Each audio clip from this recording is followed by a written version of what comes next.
Isaiah chapter 14. The Lord will have compassion on Jacob. Once again he will choose Israel, and will settle them in their own land. Foreigners will join them and unite with the descendants of Jacob.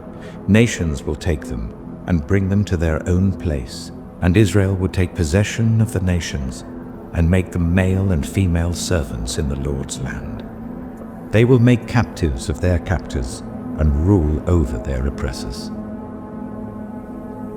On the day the Lord gives you relief from your suffering and turmoil and from the harsh labor forced on you, you will take up this taunt against the king of Babylon. How the oppressor has come to an end, how his fury has ended.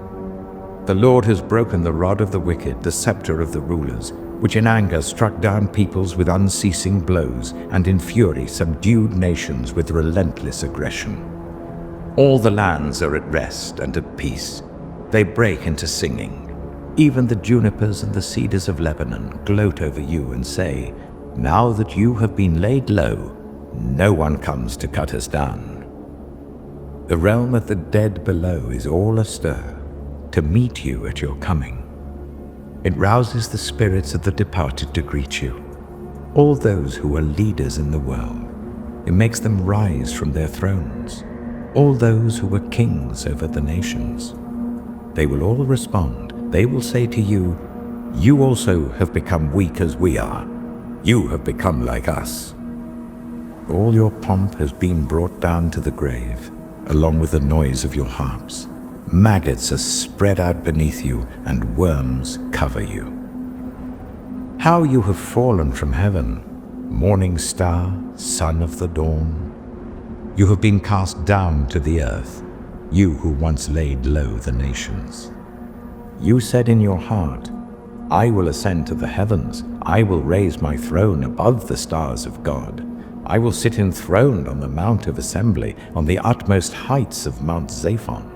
I will ascend above the tops of the clouds. I will make myself like the Most High." But you are brought down to the realm of the dead, to the depths of the pit.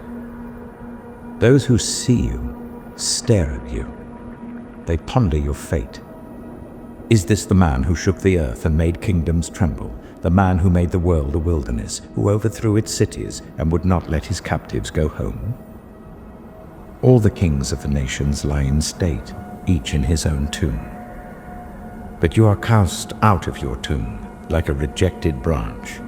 You are covered with the slain, with those pierced by the sword, those who descend to the stones of the pit. Like a corpse trampled underfoot, you will not join them in burial, for you have destroyed your land and killed your people. Let the offspring of the wicked never be mentioned again. Prepare a place to slaughter his children for the sins of their ancestors. They are not to rise to inherit the land and cover the earth with their cities. I will rise up against them, declares the Lord Almighty. I will wipe out Babylon's name and survivors, her offspring and descendants, declares the Lord. I will turn her into a place for owls and into swampland. I will sweep her with the broom of destruction, declares the Lord Almighty. The Lord Almighty has sworn, surely, as I have planned, so it will be, and as I have purposed, so it will happen. I will crush the Assyrian in my land. On my mountains I will trample him down. His yoke will be taken from my people, and his burden removed from their shoulders. This is the plan determined for the whole world. This is the hand stretched out over all nations. For the Lord Almighty has purposed, and who can thwart him? His hand is stretched out, and who can turn it back? This prophecy came in the year King Ahaz died. Do not rejoice, all you Philistines, that the rod that struck you is broken. From the root of that snake will spring up a viper. Its fruit will be a darting, venomous serpent. The poorest of the poor will find pasture, and the needy will lie down in safety. But your root I will destroy by famine. It will slay your survivors. Wail, you gate. Howl, you city. Melt away, all you Philistines. A cloud of smoke comes from the north, and there is not a straggler in its ranks. What answer shall be given to the envoys of that nation? The Lord has established Zion, and in her his afflicted people will find refuge. Isaiah chapter 15. A prophecy against Moab. In Moab is ruined, destroyed in a night. Kir in Moab is ruined, destroyed in a night. Dibon goes up to its temple, to its high places to weep. Moab wails over Nebo and Medeba. Every head is shaved and every beard cut off. In the streets they wear sackcloth. On the roofs and in the public squares they all wail, prostrate with weeping. Heshbon and Elealeh cry out. Their voices are heard all the way to Jahaz. Therefore the armed men of Moab cry out, and their hearts are faint. My heart cries out over Moab. Her fugitives flee as far as Zoar. As far as Eglath-Shelishiah, they go up the hill to Luhith, weeping as they go. On the road to Horonaim they lament their destruction. The waters of Nimrim are dried up, and the grass is withered. The vegetation is gone, and nothing green is left. So the wealth they have acquired and stored up, they carry away over the ravine of the poplars.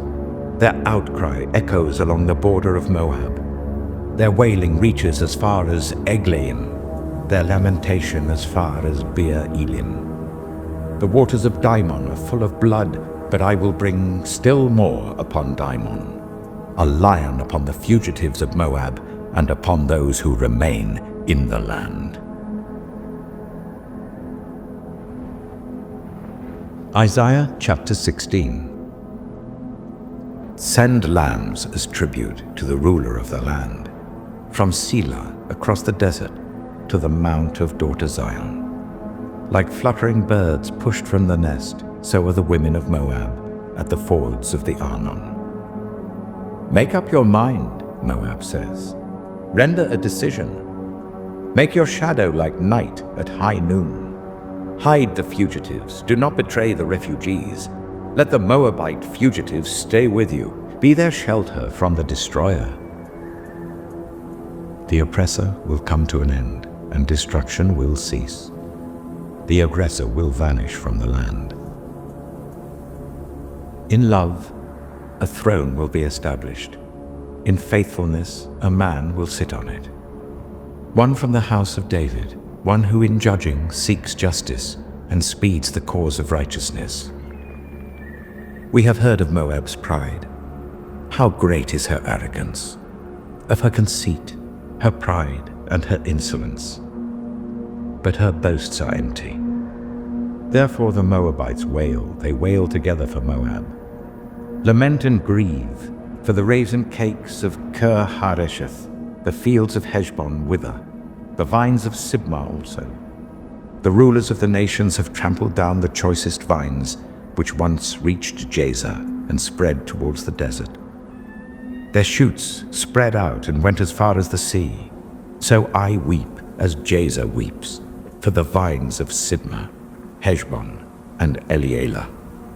I drench you with tears. The shouts of joy over your ripened fruit and over your harvests have been stilled.